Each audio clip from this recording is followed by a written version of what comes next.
سلام كورات تقاتلتنا إذا مدب كمي تخونو نلومون كم تقول جزء قرب علتها وتحسوا يحزولكم مت يزولكم سنة مكتتالنا أولكم بزينا وتأخن جمر دونالد ترامب درجان عالم ملو بحيتوالو ساعة زي بمولى المحوراوي مرة خبيتات بولو تلفزيونات بولو بزعبة ترامبن قد إيران كزارة وينزو على زولوا مغنياتو أبقى طبعا عالم كبيت سلوا أدو تاو تخون سلوا أمس يسلو زولو ترامب نزي وشمت هرمز كعصو مخانو حبيرو زيناونا وصيه نيره بريزيدنت امريكا دونالد ترامب امريكا نام تحالف بحر هرمز زاتوان زوصان كلن مراخب كتعصو مخانا افليتو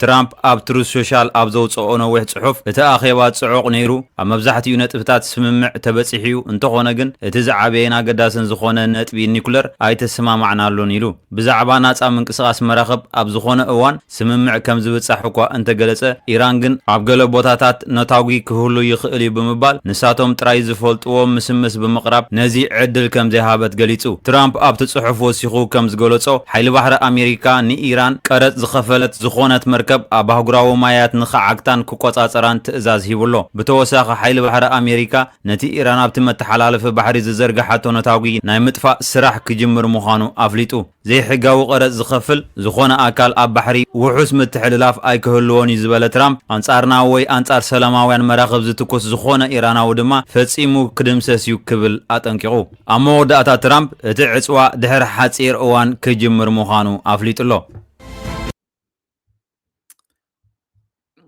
እዚህ already تغيريو مراقب ناي امريكا اتين ابتي وشمت هرمز زتفلاليو نتوكتي اب تحت بحري زتحاوو ناي مفتاش مسرح كم زكايدان يكايدا خم زلوانون يحبرالو نتو وشمت ترامب تقصاصيرو نتن ايران ابز حلفه ستي قريواتو زنبر امامت ذكرون دحركونكم كاب حرق حساب 2 مليون دولار كفيلن تن مراقب كابتوش مت هرمز نخوصا እቲ ገንዘብ ካኒ ምኽንያታዊ ዝገብሮ ዘሎ ብናይ ኢራን ወገን እንታይ እዩ ነቲ ኣብ ልዕሊ ኢራን ወሪዱ ዘሎ ዕንወት ንምሕወይ ተባሂላ ኢራን ተሓቶ ዘላ ነዚ ገንዘብ እዚ ትራምፕ ኸ ነዚ ገንዘብ እዚ ዝኸፈለ ውሕስነት ከም ዘይብሉ እዩ ወላ ድሕር ከፊልካ እውን ከም ሓደ ገበነኛ ክትረአ ከም ትኽእል ምኽንያቱ እቲ ገንዘብ ናብቲ መሪሕነት ናይ ኢራን ስለ ዝኸይድ ብኣሜሪካን ብእስራኤልን ተቐባልነት የብሉን ማለት እዩ እዚ ዝመፀ ማኣሲ እንድሕር ኢልና እቲ ኣብ ፓኪስታን ክካየድ ተሓሲቡ ዝነበረ ወይ ከዓ ዝካየድ ተኻይዲ እውን ምኻድ ግን ውጽኢታዊ ኮይኑ ኣይተረኽበን ሙሉ መዓልቲ ክዛረቡ ከም ዝወዓሉ ብዛዕባ እቲ ጉዳይ ናይ ሰላም ዝበሃል ዘሎ መንጎ ኢራንን ኣሜሪካን እንተኾነ ግን ብዘይ ፍረ እዩ ፋሒሉ ትቐንዲ ምኽንያት ናይዚ ነገር እዚ ከዓ ኢራን ኣብቲ እዚ ናይ ኒኩለር ናይ ምምንጫው ስራሓ ወይ ከዓ ድሌታታ ኣየቋርፆን የምባል እዩ ትራምፕ ኸዓኒ ንሱት ናይ መወዳእታ ነጥቢ ንዑ ክትገብሮ እንድሕር ዘይክኢላ ዝኾነ ስምምዕ ክመፅእ ከም ዘይክእል እዩ ተዛሪቡ ማለት እዩ ሕጂ ከም በሓድሽ ካል ዓይነት ስምምዓት ክመፅእ ከም ዝኽእል ትሕምትሕም ይበሃል ኣሎ ክሳብ ሕጂ ግን እሱ እዩ ዝኸይድ ዘሎ ድሕሪ እዚ ናይ ካቶሊካዊት ቤተክርስትያን ፖፕ ብዛዕባ ትራምፕ ዝተዛረቦ ነይሩ ምክንያቱ ትራምፕ ምዞም መራሕቲ ሃይማኖት ብዙሕ ፅቡቕ ርክብ የብሉን ክሪኦ ከለና ብሓፈሻ أنا باباسات كاثوليك ليو مبل 14 بزعباتي أمونغو أمريكان إسرائيل مس إيران زكاير زولو كوينات سلام كورد بمتصوعو كبريزيدنت ترامب برتع نقفيتا قريب لنيرو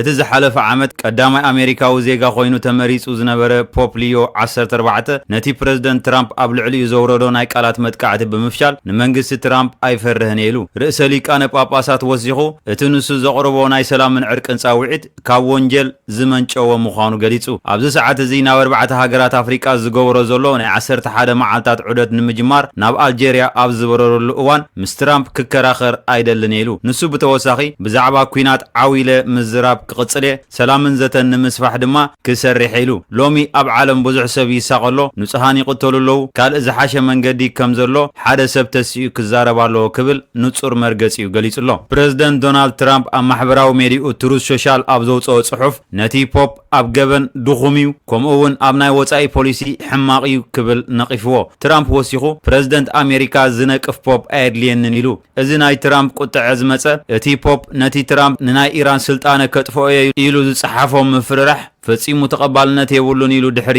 ምውጋዝ እዩ። ትራምፕ ብተወሳኺ እቲ ፖፕ ንጸጋማውያን ካብ ምሕጋዝ ተቖጢቡ ስርሑ ክሰርሕ ኣለዎ ኢሉ። ሓደ ካብቲ ዘገርም ዘረባ ትራምፕ ድማ ኣነ ኣብ ዋይት ሃውስ እንተዘይነብር ሊዮ ኣብ ቫቲካን ኣይመሃለዎን ክብል ነቲ ፖፕ ክምረጽ ንሱ ተራ ከም ዝነበሮ ገሊጹ። እዚ ኣብ መንጎ መራሒ ካቶሊካዊት ቤተ ክርስቲያንን ፕሬዚደንት ኣሜሪካን ተፈጢሩ ዘሎ ወጥሪ ኣብቲ ዞባ ዘሎ ኩነታት ዝያዳ ከም ዝተሓላለኽ ገይርዎ ኣሎ። ትራምፕ ምስቲ ቅድሚኡ ዝነበረ ፖፕ ፍራንሲስ እውን ተመሳሳሊ ናይ ቃላት ኩናት የካይድ ከም ዝነበረ ይዝከር።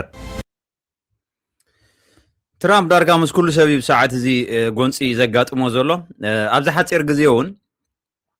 ሎማዓንቲ ማለት እዩ ዝተፈላለየ መራኸቢ ብዙሃን እውን ይዝርጋሕ ኣሎ። ኣብ ሃንጋሪ ሓደ ቪክቶር ኦርባን ዝተባህለ ደጋፊ ናይ ትራምፕን ናይ ፑቲንን ነይሩ። እዚ ከዓ ኣንጻር ኣብ ዩክሬን ዝካየድ ዝነበረ ኩናት እዩ እውን። ስለዚ ኤውሮጳ ሕብረት ሕጉስ ነበረትን በቲ ዝነበረ መሪሕነት ናይ ሃንጋሪ ሕጂ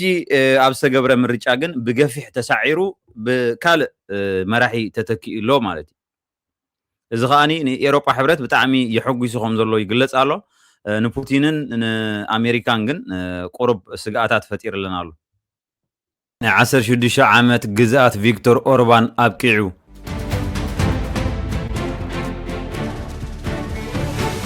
ኣብ ሃንጋሪ ንልዕሊ 16 ዓመታት ስልጣን ሒዙ ዝጸንሐ ቪክቶር ኦርባን ብፒተር ማግያር ዝተመርሐ ተቃዋሚ ሰልፊ ተሳዒሩ። እቲ ናይ ምርጫ ምልካዊ ስርዓት ተባሂሉ ዝውቀስ ዝነበረ መንግስቲ ኦርባን ብድሌት መብዛሕትኦም ህዝቢ ሃንጋሪ ከም ዝፈረሰ ተገሊጹ። ብመሰረት እቲ ልዕሊ 98 ሚእታዊት ዝተቆጽረ ናይ መወዳእታ ድምፂ እቲ ብፒተር ማግያር ዝምራሕ ሰልፊ ቲዛ 138 መንበር ብምርካብ ዓበ ዓወት ኣመዝጊቡሎ። ብኣንጻሩ እቲ ንዓመታት ስልጣን ዝሓዘ ሰልፊ ኦርባን 55 መንበር ጥራይ ክረክብ እንከሎ ናይ የማን ጫፍ ሰልፊ ድማ 6 መንበር ረኺቡ። ኣብዚ ምርጫ እዚ 79.5 ሚእታዊት ህዝቢ ድምፁ ሂቡ ከም ዘሎን እዚ ድማ ኣብ ታሪክ ዲሞክራሲያዊት ሃንጋሪ እቲ ዝለዓለ ቁፅሪ ተሳተፍቲ እዩ። ዕድሚኡ 45 ዓመት ዝኾነ ፒተር ማግያር ቀደም ኣባል እቲ ስርዓት ዝነበረ ኮይኑ ንደገፍቱ ኣብ ዘስምዖ መደረ ሓቢርና ነቲ ስርዓት ሃንጋሪ ገምጢልናዮ ኢና ኢሉ። ቪክቶር ኦርባን ድማ ባዕሉ ብቴሌፎን ደው ኢሉ ንማግያር ናይ ዓወት መልእኽቲ ከም ዘመሓላለፈሉ ተፈሊጡሎ።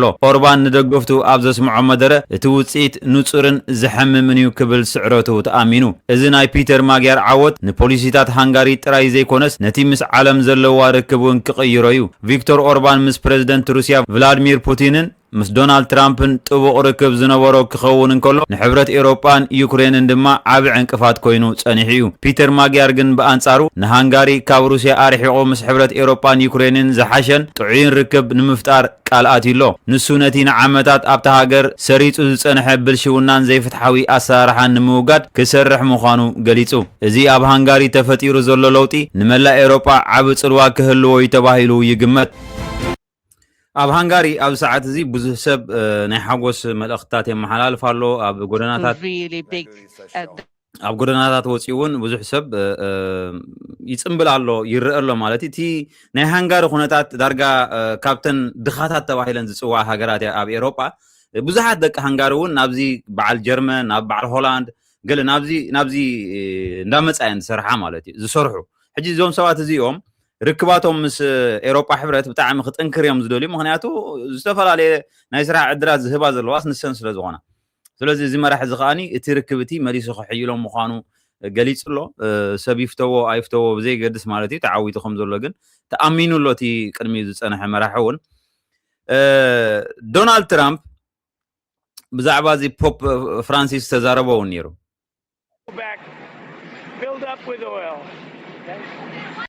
ሶሪ ፖፕ ሊዮ ዝብል ኣፍ እዩ ፖፕ ፍራንሲስ ኦልሬዲ ተኣልዩ ማለት እዩ።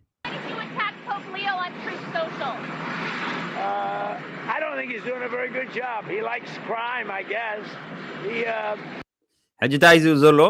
ገበን ይፈቱ እዩ ዝብሎ ዘሎ ንፖፕ ሊዮ ማለት እዩ። እቲ ምክንያት ከዓ ሰላም ክኾን ኣለዎ ኣብ ልዕሊ ኢራን ዝካየድ ዘሎ ኩናት ደው ክብል ኣለዎ ይብል ስለ ዘሎ እዩ። He's worried about fear. What about the fear when the ministers and the priests and all of those great people that were arrested during COVID, and in many cases they're outside 10 feet apart and they were arrested. So we don't like it. We don't like a pope that's going to say that it's okay to have a nuclear weapon. We don't want a pope that says crime is okay in our cities. I don't like it. I'm not a big fan of Pope Leo. نزي بوب كم زي فوتو يزارب زلو ترامب جبن يفوتي يزبل زلو ولا نيكولر كا بقى نيكولر هاجرات سيخلون على إيلو زي حسب سلزو خونسي مالسي حماق يزبل زلو بس خونه زي بعد ترامب خمسين يوم كزارو خلو خاطر سجر من نبعلهم نيكولرات حيزهم سي نخال هاجرات نيكولرات نخاي حزا قال مليم زوزو بتعمي زجر مكان مالتيو ما حيلي يقول لك إذا السر حيالات سلزو خون وأنتي حيزهم ولا نيكولر وعمو خلاتنا معارخ نكون تناتكم نيكولر كا بقى لي يقول كام كا اليونيوم جيران كا ما نخا معارخ نكون دلي خاتب لا سلازي سي تي زولو رئيتو نايسب قال خفال ايران نيكولر تحيزا مس زولو راديكالاو زخونه تحساسبا مريحنت ناي ايران اب عالم عنوت كوردي قال لي سب كحسب يخيل خون ግን اتمثل زبال ግን يغرمي ماسي نيكولر نسون كحزو حلال قال سب كحزو حرام بمخانو اب عالم من حيال كم زخونه زري مالتي بزخونه ግን دونالد ترامب مزي بوب مالت اب حيال ناي سوشيال ميديا ግጭት አትየም አለው እዚቲ ናይ ወጻኢ ጉዳያት ተከታተልትና ናብ ናይ ሃገርና ክንመለስ ታት ንሃይማኖት ከም ትማሊ በዓል ፋሲካ ይነሩ ብሩኽ ዝኾነ ወደ ዓመት ሰላም ዝመልኦ ወደ ዓመት ይሕሊፍና ክንኮን ከዓ ይምነ ተስፋ ገብር ብዝኾነ እዚ መራሒዚ ትሪእዎ ዘለኹም ቤተክርስትያናት ኦርቶዶክስ የራኽሰን እንዲዩ ዘሎ ዝሰብኣይ እዚ حجي خا خم جباري صبوق قدس تمثيلو جاتري واللهم زي حفرو كهناتنا زولو سبات تري واللهم كم يجرم يقبلوا له مالتي ملخت سرعات نهايمانوت كم مسارح مدنجار حزبي كم يتقاملو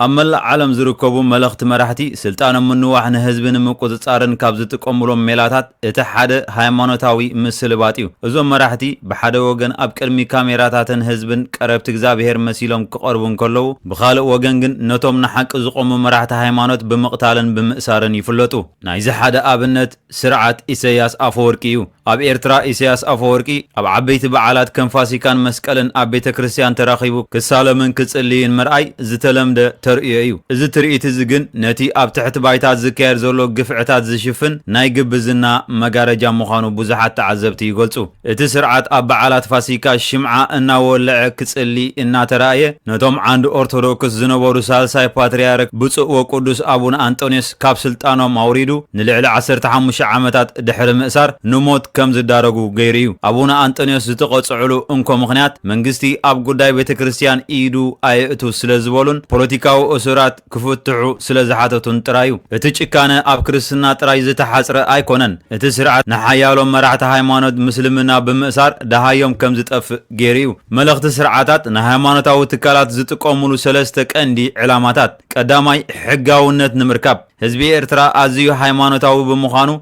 فراح እግዚአብሔር مسيلو انت قريبو نتقاومو حزبي نمزحال يتقومليو كالاي مفرراح نتوم نحق زمغوت مراحتي بمأسار نتوم زترفو كهناتن إماماتن نايت سرعات مسارحي نكخونو يقددوم سالساي مقصصار هايمانوت نسبات بحبار زراخب حيل سلازلوو ملخت سرعاتات نزح حيل زي سجيدوم بناتوم سبات كم حدرن نربحون كوعلن يقورو أمو داتا اتي بريزيدنت ام مدرخ ترخيبو زغورو سئل ملخو مستي ابايتا زلو چبطتات زغاچيو بتكريستيانن مسجدن بوتادراو صتا تخبيبن نا امنت ناصنت تحريمو مراحت هايمانوت ام اسرتي اناموتو اتي مراحي هايمانوتاو مسيلو بمقرابو حزبن مدنغار زغبر زلو ناي موداتا سلتي ولقملكيو ازو سمعو صناحهم تحقيو تي دارغا ازسي سبس اب إرترا طرح زغبر زلو يكونن ام نفس وكف زوم ولقه ملخت زبحالو ناي عالم كلهم دع صوعيكايوم بقى امنتي خوينهم يم زقربو كل غيزه زخا تريو زلهم حزب إرترا ناصنته خلو ግን نو مساخم يزلو ቤተክርስቲያንኩም የዝሳለም ረይኒ ኣብ ጎደና مساخم يزዛወር ገለና በለ ነቲ ሃገር የጥፈውሎ ትሪኦ ለኹም ትህዝብኻ እናሰሐቀ ይጠፍ ንሪኦለና ማለት ሎማ አንተ ዝወፀ ጸብጻብ ኣሎ እዚ ጸብጻብ ትዕዘቦ ዘለኹም UNHCR ዘውፅኦ እዩ ብዛዕባ ስደተኛታት ኤርትራውያን ኣብ ሱዳን ይዝብል ትሪኦ ዘለኹም ብጣዕሚ ዝገርም ነገር እዩ ዝሎም ወፂ ዘሎ ኣይገርመና እንዲ ግን ማለት ካብ 2024 ግን ቲ ቁፅር ስደተኛታት ናብ ሱዳን እየ ዝብለኩም ዘለኹ ወሲኹ ከም ዘሎ እዩ ዘርእየካ ኣብ ሱዳን ወርሒ 4 2023 ኩናት ከም ዝጀመረ ይዝከር ብሰንኪ ኩናት ከዓ ብሚልዮናት ዝቁፀሩ ሱዳናውያን ናብ ዝተፈላለየ ሃገራት ተሰዲዶም ኣለዉ ካብዚ ዝገርም ነገር ግን ናብታ ሱዳናውያን ከማን ዝሃድምዋ ዘለዉ ሱዳንሲ ኤርትራውያን ይስደዱ ከም ዘለዉ እዩ ዘርእየካ ብጠቕላላ ብሰዓት እዚ ኣብ ዝተፈላለየ ማዓስከር ስደተኛታት ናይ ሱዳን 135,000 ዝኾኑ ኤርትራውያን ከም ዘለዉ እዩ ዝፀብፃብ ትርእይዎ ዘለኹም ካብዚኦም 2883 ስንኩላን እዮም እዩ ዝብል ዘሎ ገሊኦም ቆልዑት ትሕቲ ዕድመ ብዘይ ኣቦን ኣደን ዝመፁ እውን 552 ዝኾኑ ከም ዘለዉ እዩ ዝግለጽ ዘሎ እዚ ብሓፈሻ እቲ ቁፅሪ እምበር ኣብ ዝሓለፈ ዓመታት ክንደይ ሰባት እዮም ናብ ሱዳን ከይዶም ገለ ዝብል እውን ብሓፈሻ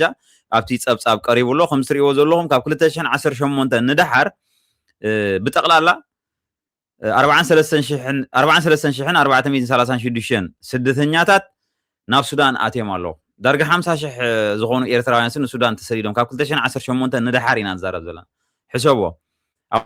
ውሽጢ 8 ዓመት ኢና ንዛረብ ዘለና እዚ ከዓ 2018 3,000 ድሕሪኡ 2019 ኩናት ክመፅኡ ገለ እናተባሃለ ኢና እቲ ኩነታት ከመይ ነይሩ ናብ 5,700 ሰጊሩ ድሕሪኡ እቲ ኮሮና ምስ መፀ ናይ ስግሮዶብ ገለ ጉዳያት እውን ቁሩብ እናዝሓለ ከይዲ እዩ ድሓር ኣብ ኩናት ምስ ተኣተወ እቲ ናይ ስግሮዶብ ዝበሃል እናላዓለ ከይዱ ኣብ 2023 ከዓ እቲ መንጎ ኤርትራን ኢትዮጵያን ዝነበረ ዝምድና እንዳሓርፈፈ ምስ ከደ ፍርሒ ስለ ዝተፈጠረ እቲ ናይ ስግሮዶብ ቁሩብ ጎዲሉ ነይሩ ኣብ 2024 ግን ሃንደበት 12,600 ኤርትራውያን ናብ ሱዳን ከም ዝኣተው እዩ ዝሕብር ዘሎ ረእይዎ ሕጂ ምክንያቱ እቲ ኤርትራዊ ዝበዝሐ ብሱዳን ገይሩ ከም ዝንፈልጦ ኩላትና ንኢትዮጵያ ስለ ዝኣቱ ንሱዳን ከይድ ድሓር ናብ ኢትዮጵያ ቤንክ ከይደ ገለ ስጋእ ስለ ዝነበሮ እዩ ዝጎድእ ድሓር ግን እቲ መንገዲ ከም ዘሎ ብመተማ ጌርካ ገለ ናብ ኢትዮጵያ ይእቶ ከም ዘሎ ምስ ረጋገፀ እቲ ስግሮዶብ እናላዓለ ከይዱ ኣብ 2025 6,000 ኤርትራውያን ንሱዳን ከም ዝተሰደዱ እዩ ኣብዚ ወፂኡ ዘሎ ኣብዚ ሰዓት እዚ ከዓ እሞ ማልያ ዘይብሎም ኤርትራውያን ይስደዱ ኣለዉ ግን ናይ 2026 ፀብፃብ ኣይወፀን ኣሎ እዚ UNHCR ኣውፂዎ ዘሎ ናይ ኤርትራውያን ፀብፃብ ብጠቕላላስ 135,000 ኤርትራውያን ኣብ ማዓስከራት ናይ ሱዳን ኣለዉ እዩ ዝብል ዘሎ ትሪእዎን ኣለኹም ማልያ ዘይብለን ማዓስከራት ኣለዉ ኣብኡ ብጣዕሚ ዘሕዝን እዩ ብጠቕላላ ክትሪኦ ከለካ 113,000 ኤርትራውያን ኣብቲ ማዓስከራት ይነብሩ ኣለዉ ኣብ ውሽጢ ማለት እዩ ገሊኦም ከዓ ኣብ ዝተፈላለየ ቦታታት ምስ ስድሮኦም ምስ ገለዲ ዝቕመጡ ሰባት ከዓ ስደተኛታት ኮይኖም ከም ዘለዉ እዩ ዝግለጽ ዘሎ እዚ ንሱዳን ዝኣተዉ ጥራሕ ኢና ንብል ዘለና ዝተመዝገቡ ጥራሕ ኢና ንብል ዘለና እምበር ማልያ ዘይብሎም ከይተመዝገቡ ንኢትዮጵያ ዝኸዱ ንዓፋር ገጾም ዝኸዱ ድዮም ወላ ንጅቡቲ ገጾም ዝኸዱ ድዮም ማልያ ዘይብሎም ኤርትራውያን ኣለዉ ስለዚ ብጣዕሚ ዘሕዝነካ እንድሕር ንሱዳን 43,000 ኤርትራውያን ከይዶም ኮይኖም ካብ 2018 ንድሓር ንኢትዮጵያ ዝኣተዉ ከዓ 1 ሚልዮን ክኾኑ እዮም ማለት እዩ ምክንያቱ ዝበዝሐ ኤርትራውስ ንኢትዮጵያ ገፁ እዩ ዝኸይድ ከምዚ እንዳኾነ ከሎ እቲ ስርዓት ከዓ ትሪእዎ ኣለኹም ማለት እዩ ቅዱስ ተመሲሉ ምስ ካህናት ገለመለ ኣብ ቤተክርስትያን ወለቕ ዘለቕ ክብል ገለ ኢኻ ትሪኦ ጥራይ ዝተሓፅረ ኣይኮ ትሪእዎ ኣለኹም ማለት እዩ ፍሽኽ እናበለ ካህናት ከዓ ህዝቦም እናጠፍኦ ከሎ አንታ ብሩኽ አንታ ገለ እናበሉ ትሪእዎ ኣለኹም የሳልምዎ ማለት እዩ ከመይ ጌርካ ኢኻ እዚ ዝተሳለመላ መስቀልሲ ከመይ ጌርካ ኢኻ ስኻ ተሳለመላ ብጣዕሚ ዘሕዝን ነገር እዩ ብተወሳኺ ብዙሕ ኣብ ታሪክ ካብ ንውለዳት ሒዝና ካብ 91 ንድሓር ኩላትና ኣብ ኤርትራ ዝነበርና ብርግፅ እቲ ኩነታት ኣብ ኤርትራ ዝነበረ ንከታተሎ ዝነበርና ንሕና ምስተጋሩ ወላ ሓደ ዘራኸብ ከም ዘይብልና ቋንቋ ከማን ብኸመይ ኢና ሓደ ዓይነት ቋንቋ ንዛረብ ሓደ ዓይነት ባህል ዘለና ዝኾነ ትወሃቦ ኣስተምህሮ ከማን ኣይነበረን ማለት እዩ የለን ጠቕላላ ፀላእትና ምዃኖም እንተረኺቦምካ ከም ዝቐትልኻ ከም ዝሓርዱኻ ከምኡ ኢኻ ትንገር እቲ መንግስቲ ዝብሎ ብቴሌቭዥናት ገለ ጥራሕ ዘይኮነሲ ወላ እቲ ህዝቢ ክዛረብ ከሎ ገለ ተሰሚዕካ ያሲ ከምኡ እዩ ኣብ ልዕሊ ተጋሩ ብጣዕሚ ከቢድ ዝኾነ ቅርሕንቲ ፅላት ገለ ከም ዝሓድሮ ነዚ ሓድሽ ወለዶ ሰሪሖምሉ እዮም ማለት ስርዓት ክደፍ ሕጂ ኩሉ ሃደሽ ደሽ ኢሉ ፈሪሱ ንሪኦ ኣለና ሳላ ቲክቶክን ሶሻል ሚድያን ከዓ መንእሰያት ተጋሩን ኤርትራውያን ከም ድሌቶም ይፋለጡ ሓደ ምዃኖም እውን ሕጂ ተረዲኦም ኣሎ ፍልሊ ከም ዘይብሎም ጥልያን ዝሰርሖ ዶባት ጥራሕ ነዚ ህዝቢ እዚ መቃተሎ ኮይኑ ከም ዘሎ ስርዓታት ከዓ ዘዝመፁ ስርዓታት ከዓኒ ንረብሖም ኢሎም ነዚ ህዝቢ የጣፍዎ ከም ዘለዎ ብዝኾነ ነዚ ኩሉ ዓመታት ኣንጻር ተጋሩ ክሰብኽ ዝፀንሐ ስርዓተ ግደፍ ሕጂ ንግስነት ኣክሱም ገለ እናልዓሉ ኣብዚ ክዛረቡ ስምዖም ንግስነት ኣክሱም ብዙሓት ዓበይቲ ከተማታት ዝሓቆፈ ስልጣነ እዩ ነይሩ ኣፍ ደጊ መዋፈር እዩን ከዓ ወደባዊት ከተማ ኣድሊስ እያ ነይራ ኣብ ኣድሊስ ካብ ብዙሕ ክፍላት ዓለማት ዝመፁ ሰባት ይሻየጡ ነይሮም ወላ እውን ቅድሚ ኣክሱማዊ ስልጣነ ማለት እዩ ካብ ኣድሊስ ነቒልና ክሳብ ኣክሱም ንበፅሕ ንረኽበን ጥንታውያን ከተማታት ከዓ ቋሓይቶ ከስከሰ ተኾንዳዕን መጠራን ሎሚ እዞም ኩለን ናይ ጥንቲ ከተማታት ኣብ ሃገርና ኤርትራ ኣለዋ ኣብ ኢትዮጵያ ትርከብ ሓንቲ ኣክሱም ጥራይ ስለዚ ብሬሾ ክንዛረብ ተረኣ ኮይና እቲ ስልጣነ በይ ከባቢ ነይሮስ ክንግምግም ንኽእል ኢና ስለዚ ዕድላይ ገበርናን ስሙ ብኣክሱም ተፀዊዑ እምበር ዝበዝሕ ክፋሉስ ምሳና እዩ ዘሎ ይክትብ ዘለኹ እዋ ግን ዝበዝሓ ከተማታት ምሳና ስለ ዘለዋ ናባና ዛዙ ማለት ኣይኮነን ርእሲ ከተማ ናይቲ ስልጣነ ኣክሱም እያ ነይራ እሞ ወነንቱ ኢትዮጵያውያን ክንብል ከዓ ንኽእል ኢና ኣክሱማዊ ስልጣነ ናይ ብዙሕ ህዝቢ ዋንነት እዩ መን ይሰሚዎ ግን ኣክሱማዊ ስልጣነ ኢሉ ታሪክ ዋላ ሰባት ታሪክ እየ ዝብል ኣነ ቅድሚ ብዙሕ ዘመናት ኢና ንዛረብ ዘለና ንኣብነት ኣድሊስ ትበሃል ወደብ ኣብዚ ከባቢ ከም ዝነበረት ዝፈልጥ ሰብ ኣይነበረን ግን ፅሑፍ እዩ ተረኺቡ ኮስማስ ዝተባሃለ ቀሺ ፅሒፍዎ ተዘይተጋግየ ፅቡቅ ኣለኸ እንሱ ግን ዳሕራዋ እዩ ቅድሚኡ ግን ኣብ 10ይ ክፍለ ዘመን ዝተፃሕፈ ዘ ፕሮፒሎስ ኦፍ ኤርትሪያንስ ዝብል መፅሓፍ ተረኺቡ እያ ስም ናይቲ ፀሓፋይ ኣይሰፈረ ግን ቋንቋ ግሪክ ዝዛረብ ናይ ንግዲ ሰብ እዩ ነይሩ ምናልባት እውን ናይ መርከብ ካፒተን ክኸውን ይኽእል እዩ ነዚ ከባቢ ዓሚቑ ዝፈልጦ ሰብ ምንባሩ ግን ፍሉጥ እዩ ስለዚ ታሪክ እዩ ዝቐድም ድሓር ዳህሳስ በዚ ኮይኑ በቲ ንሕና ንሃገራዊ ዕላማታትና ኢና ክንሰርሕ ዘለና ናይ ፈጠራ ታሪክ ክነግር የብልና ናትና ዝኾነን ኣሰራትናን ዘለዎን ከዓ ብትንክሕቲ ጥራሕ ሕሊፍና ንካልኦት ሃገራት ክንህብ የብልና ኣተሓዛ ነፀብቖም ኣነ እንታይ ምበልኩ ሎሚ ተን ቀንዲ ኣኽናፍ ናይቲ ስልጣነ ዝነበረ ከተማታት ናትና እየን ኣብ ሃገርና እየን ዘለዋ ደቂ ሃገር ክፈልጥዎን ክሰርሑለን ክመራመሩለን ምስ ዓለም ከላልይዎም ከም ዘለዎም ንንገር እዘን ከተማታት ገና ዓብ ስራሕ ዘድልየን ብመስሕብ ቱሪዝም ኮነ ብምንጭ ኣታዊ እዩ ንሃገርና ክጠቕማ ዝኽእል ቁመት ሃብቲ እዩ ዘለና ኣብኡ ንስራሕ أنت إسياس كي سمعك أنت خنديك خدفرة كي سمعك قدفي وع تا ما يسروا بتأخي أزلا قدفي توريزم كذا سمعي ولا خن إسياس أي سمع خندي قرب محجي تاي توريزم تولوس هاي زول يخبر أي سمع خنده بزخونة أب هاجرنا خافت زحز النجار انتاي نقول نجار بفيلمي بروباغندا ترحم زاربولو زرقحوا ناب الناس تاريخنا أكسوم الكان دحرار عيلكا قدنا يكون أنا إرترادي ناي إثيوبيادي ناي تجارودي ناي تجرينيادي ناي تجريدي ناي جلدي قدنا يكون نكو لأنه حلو زتأساس رأي أبتخباب زولو كله بمولو نزل تاريخ زخاء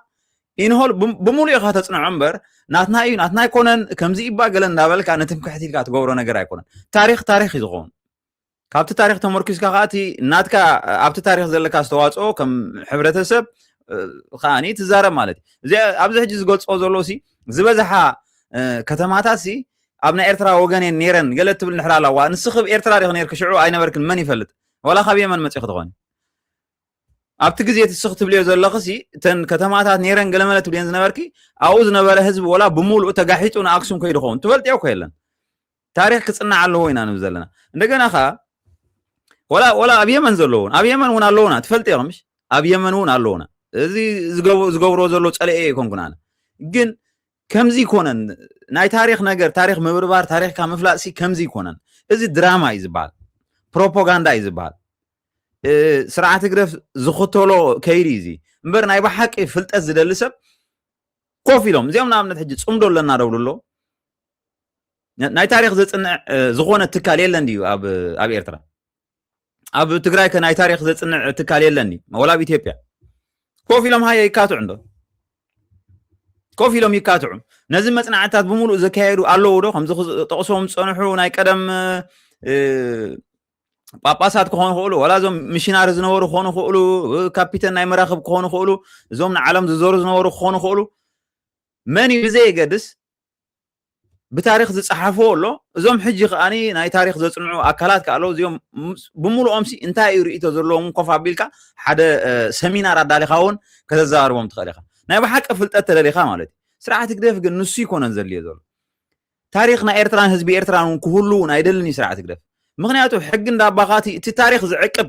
መሰረት ሕብረተሰብ ኤርትራን ድሕር كم تطفئ غيروكو تي ناي سرعات قدف الرأية بزعبا تاريخ معقامنا إرترا ناي قدم زنبرة قال يكون حدش نقر قبل على حزب إرترا يخفتر داري زلو سلازي تاريخ كدمسس كتطفئ راح يزول يزلو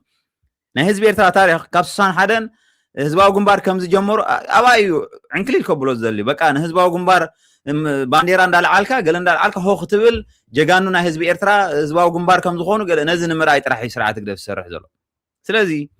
ሃይ ተኻትዑ ጽምዶሎ ትብሉ ኣለኹም ፍልጠት ኣለና ትብሉ ንሕራ ኣለኹም ኮንኩም ኣብ ትግራይ ኣለዉ ከም ዝኸማኹም ፈላጣት ኢና ዝብሉ ንስኹም ንዓኹም ኣይኮንኩም ግን ኣብቲ ኤርትራስ ፈላጣት ኢና ዝብሉ ሰባት ኣይሰኣንን እዮም توم كند فلتت زلهم سوات وقاب ساعات زي انتهى يريتو يزلهم نسمعهم على مالتي بدقم سوت زاربو زلو جين كوفي لكم تقاطعوا ارينا فلتت لنا زبسب وصي يكاتع نحنا خا سمعنا انا حجي زنببكو بده ما صحفت له بزعوا تاريخ زي تحاد خاب تحاد فريقا زنات يبا تجاربا يعملكتهم يبانا اكسوم نحنا با بزل با دولايت كينغدوم دغلنا الكا بوزي حزرب اذا قلنا نحلحدو كاب أدولايت جمرة يكونه كاب أقسم جمرة يكونه أو أقسم زود يكونه ولا قله نوح جزية زخدة تاريخي نايز بمولو تاريخ كأني أم صحيف تاريخا حدا ولا سنة على تاريخاسي نقول له هزبي كتأكم زخيل كتوت تاريخ سرعات كده فقلنا زي أي يدلي عدو يتحطه حجة كمان نزل رواتات قلنا لازم توزر له تجارو أو كينات انت حجزو قال انت زي كوينو بزع هزبي إرترا تجرهاي قال ملا حاليو خمان يكونن مالي سلازي زخلاتنا خردانا لو سلازي هاي حموت اندحرار لو خوينو سرعات قدف الى اخ وي تجاروني إرترا يخيدمو بزعباتي تاريخ هاي انا نحدوم يكاتعو يرينا مالتي اما وداتها يتحقن احنا نفلط وي كاني قمقامنا نوصل كورات قاتلتي نلوم حجيز مصاخو مدب زي مسل اب قصالي بخالت حسين رهوانا